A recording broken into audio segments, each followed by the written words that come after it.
You have completed this lesson. You learned how to start an instant video meeting and how to invite other people to it.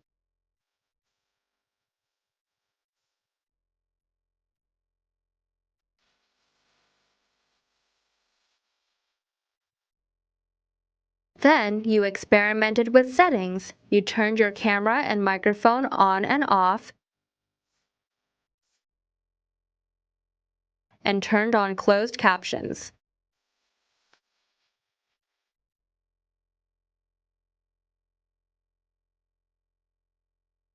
After that, you learned two ways to schedule a video meeting ahead of time: sending invitation details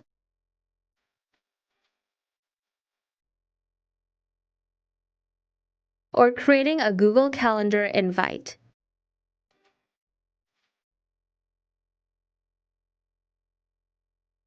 Now you know how to use Google Meet. You can use it for work, to keep in touch with people you care about, and even pursue career and educational opportunities.